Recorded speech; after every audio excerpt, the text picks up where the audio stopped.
Chapter 10 of the Mind and its Education. Associations in Thinking. All thinking proceeds by the discovery or recognition of relations between the terms or objects of our thought. The science of mathematics rests on the relations found to exist between numbers and quantities. The principles and laws of natural science are based on the relations established among the different forms of matter and the energy that operates in this field. So also in the realm of history, art, ethics, or any other field of human experience. Each fact or event must be linked to other facts or events before it possesses significance. Association therefore lies at the foundation of all thinking, whether that of the original thinker who is creating our sciences, planning and executing the events of history, evolving a system of ethics, or whether one is only learning these fields as they already exist by means of study. Other things being equal, he is the best thinker who has his knowledge related part to part, so that the whole forms a unified and usable system. Association and action. Association plays an equally important part in all our motor responses. The acts by which we carry on our daily lives, do our work and our play, or whatever else may be necessary in meeting and adapting ourselves to our environment. Some sensations are often repeated and demand practically the same response each time. In such cases, the associations soon become fixed, and the response certain and automatic. For example, we sit at the table, and the response of eating follows, with all its complex acts, as a matter of course. We lie down in bed, and the response of sleep comes.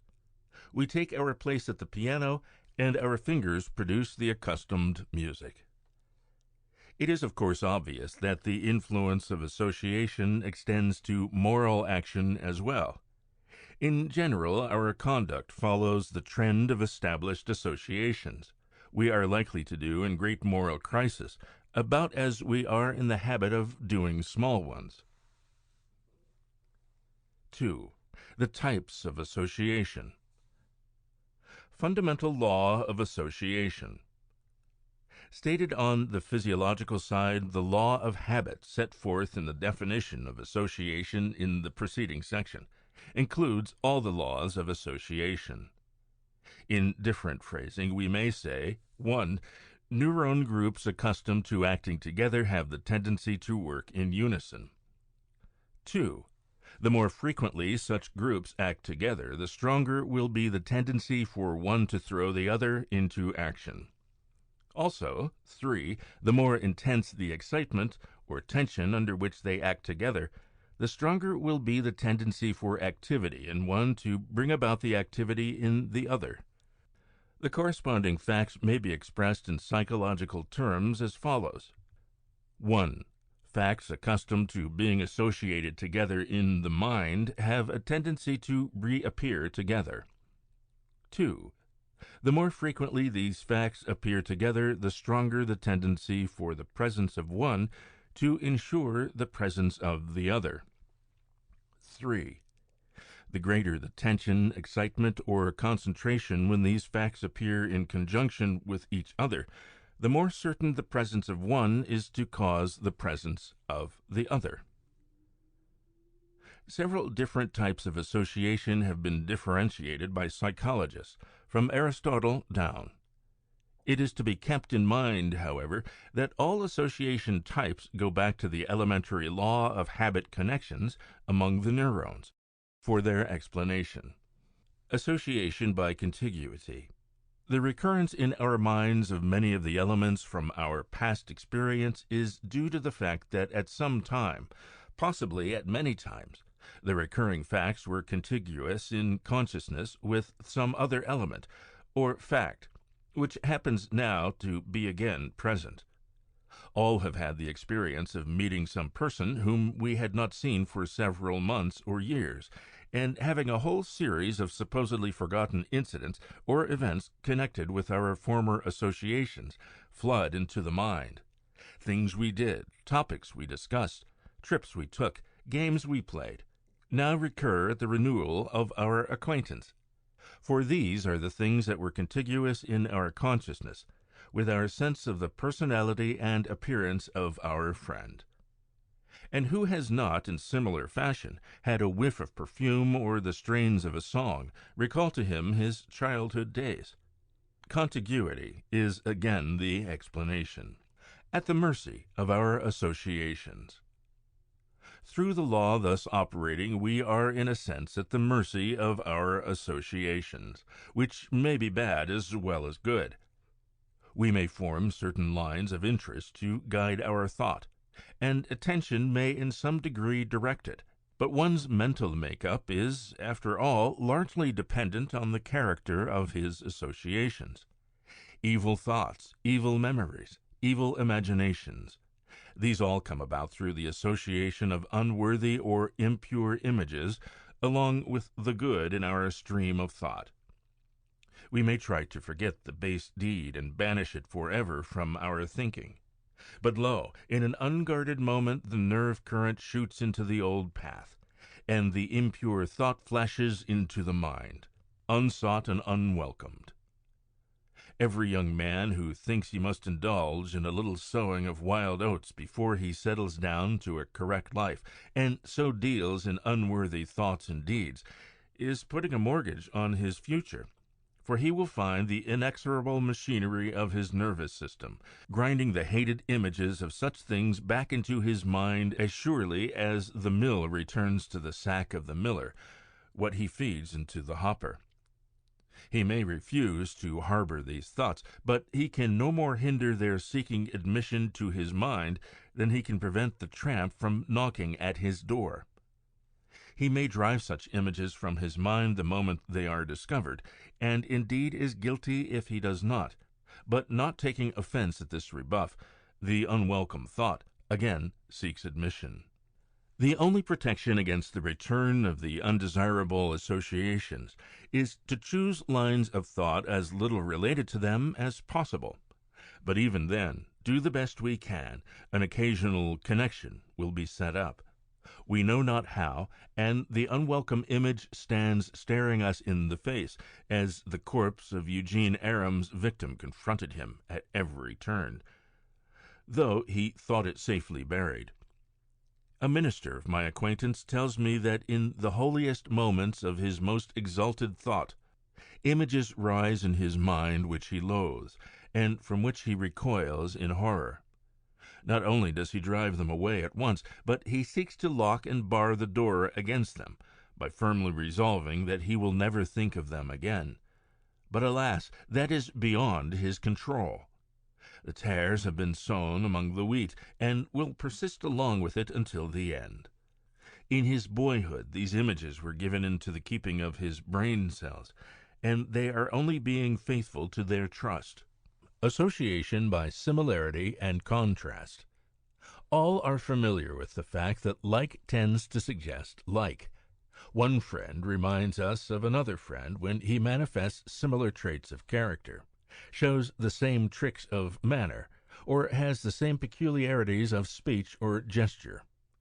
The telling of a ghost or burglar story in a company will at once suggest a similar story to every person of the group, and before we know it, the conversation has settled down to ghosts or burglars. One boastful boy is enough to start the gang to recounting their real or imaginary exploits. Good and beautiful thoughts tend to call up other good and beautiful thoughts, while evil thoughts are likely to produce after their own kind. Like produces like. Another form of relationship is, however, quite as common as similars in our thinking. In certain directions we naturally think in opposites. Black suggests white. Good suggests bad. Fat suggests lean. Wealth suggests poverty. Happiness suggests sorrow, and so on. The tendency of our thought thus to group in similars and opposites is clear when we go back to the fundamental law of association. The fact is that we more frequently assemble our thoughts in these ways than in haphazard relations. We habitually group similars together or compare opposites in our thinking. Hence, these are the terms between which associative bonds are formed. Partial or selective association. The past is never wholly reinstated in present consciousness. Many elements, because they had formed fewer associations, or because they find some obstacle to recall, are permanently dropped out and forgotten. In other words, association is always selective, favoring now this item of experience, now that, above the rest. It is well that this is so, for to be unable to escape from the great mass of minutiae and unimportant detail in one's past would be intolerable, and would so cumber the mind with useless rubbish as to destroy its usefulness. We have surely all had some experience with the type of persons whose associations are so complete and impartial that all their conversation teems with unessential and irrelevant details. They cannot recount the simplest incident in its essential points, but, slaves to literalness, make themselves insufferable bores by entering upon every lane and bypath of circumstance that leads nowhere and matters not the least in their story. Dickens, Thackeray, George Eliot, Shakespeare, and many other writers have seized upon such characters, and made use of them for their comic effect. James, in illustrating this mental type, has quoted the following from Miss Austen's Emma. "But where could you hear it?" cried Miss Bates. "Where could you possibly hear it, Mr. Knightley? For it is not 5 minutes since I received Mrs. Cole's note. No, it cannot be more than 5, or at least 10, for I had got my bonnet and spencer on, just ready to come out. I was only gone down to speak to Patty again about the pork. Jane was standing in the passage, were not you, Jane? For my mother was so afraid that we had not any salting pan large enough. So I said I would go down and see, and Jane said, 'Shall I go down instead? For I think you have a little cold, and Patty has been washing the kitchen.' 'Oh, my dear,' said I. Well, and just then came the note." The remedy. The remedy for such wearisome and fruitless methods of association is, as a matter of theory, simple and easy. It is to emphasize, intensify, and dwell upon the significant and essential in our thinking. The person who listens to a story, who studies a lesson, or who is a participant in any event, must apply a sense of value, recognizing and fixing the important, and relegating the trivial and unimportant to their proper level. Not to train oneself to think in this discriminating way is much like learning to play a piano by striking each key with equal force. 3. Training in association. Since association is at bottom nothing but habit at work in the mental processes, it follows that it, like other forms of habit, can be encouraged or suppressed by training. Certainly no part of one's education is of greater importance than the character of his associations. For upon these will largely depend not alone the content of his mental stream, the stuff of his thinking, but also its organization, or the use made of the thought material at hand. In fact, the whole science of education rests on the laws and principles involved in setting up right systems of associative connections in the individual. The pleasure-pain motive in association. A general law seems to obtain throughout the animal world that associative responses, accompanied by pleasure, tend to persist and grow stronger, while those accompanied by pain tend to weaken and fall away. The little child of 2 years may not understand the gravity of the offense in tearing the leaves out of books, but if its hands are sharply spatted whenever they tear a book, the association between the sight of books and tearing them will soon cease. In fact, all punishment should have for its object the use of pain in the breaking of associative bonds between certain situations and wrong responses to them. On the other hand, the dog that is being trained to perform his tricks is rewarded with a tidbit or a pat when the right response has been made. In this way, the bond for this particular act is strengthened through the use of pleasure. All matter studied and learned under the stimulus of good feeling, enthusiasm, or a pleasurable sense of victory and achievement not only tends to set up more permanent and valuable associations than if learned under opposite conditions, but it also exerts a stronger appeal to our interest and appreciation. The influence of mental attitude on the matter we study raises a question as to the wisdom of assigning the committing of poetry or Bible verses or the reading of so many pages of a literary masterpiece as a punishment for some offense. How many of us have carried away association of dislike and bitterness toward some gem of verse or prose or scripture because of having our learning of it linked up with the thought of an imposed task set as penance for wrongdoing? One person tells me that to this day she hates the sight of Tennyson because this was the volume from which she was assigned many pages to commit in atonement for her youthful delinquencies. Interest as a basis for association. Associations established under the stimulus of strong interest are relatively broad and permanent, while those formed with interest flagging are more narrow and of doubtful permanence. This statement is, of course, but a particular application of law of attention. Interest brings the whole self into action. Under its urging, the mind is active and alert. The new facts learned are completely registered and are assimilated to other facts to which they are related. Many associative connections are formed, hence the new matter is more certain of recall and possesses more significance and meaning. Association and methods of learning. The number and quality of our association depends in no small degree on our methods of learning.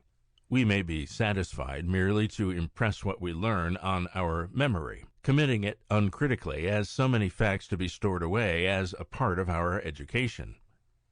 We may go a step beyond this and grasp the simplest and most obvious meanings, but not seek for deeper and more fundamental relations. We may learn separate sections or divisions of a subject, accepting each as a more or less complete unit, without connecting these sections and divisions into a logical whole. But all such methods are a mistake. They do not provide for the associative bonds between the various facts or group of facts in our knowledge, without which our facts are in danger of becoming but so much lumber in the mind. Meanings, relations, definitely recognized associations should attach to all that we learn. Better far a smaller amount of usable knowledge than any quantity of unorganized and undigested information, even if the latter sometimes allows us to pass examinations and receive honor grades. In short, real mastery depends that we think, that is, relate and associate, instead of merely absorbing as we learn. 4. Problems in observation and introspection. 1. Test the uncontrolled associations of a group of pupils by pronouncing to the class some word, as blue, and having the members write down 20 words in succession as rapidly as they can, taking in each instance the first word that occurs to them. The difference in the scope or range of association can easily be studied by applying this test to, say, a 4th grade and an 8th grade, and then comparing the results. 2. Have you ever been puzzled by the appearance in your mind of some fact or incident not thought of before for years? Were you able to trace out the associative connection that caused the fact to appear? Why are we sometimes unable to recall, when we need them, facts that we perfectly well know? 3.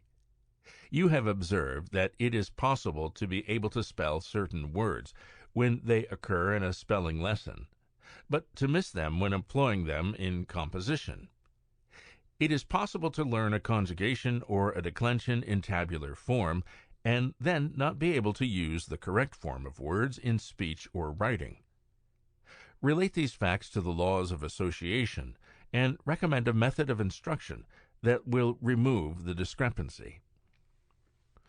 4. To test the quickness of association in a class of children, copy the following words clearly in a vertical column on a chart. Have your class all ready at a given signal. Then display the chart before them for 60 seconds, asking them to write down on paper the exact opposite of as many words as possible in 1 minute. Be sure that all know just what they are expected to do. Bad, inside, slow, short, little, soft, black, dark, sad, true, dislike, poor, well, sorry, thick, full, peace, few, below, enemy. Count the number of correct opposites got by each pupil. Can you think of garrulous persons among your acquaintance, the explanation of whose tiresomeness is that their association is of the complete instead of the selective type? Watch for such illustrations in conversation and in literature. For example, Juliet's nurse. Observe children in the schoolroom for good and poor training in association. Have you ever had anything that you otherwise presumably would enjoy rendered distasteful because of unpleasant associations? Pass your own methods of learning in review, and also inquire into the methods used by children in study to determine whether they are resulting in the best possible use of association. End of Chapter 10. Recording by Lawrence Trask, Mount Vernon, Ohio. InterfaceAudio.com.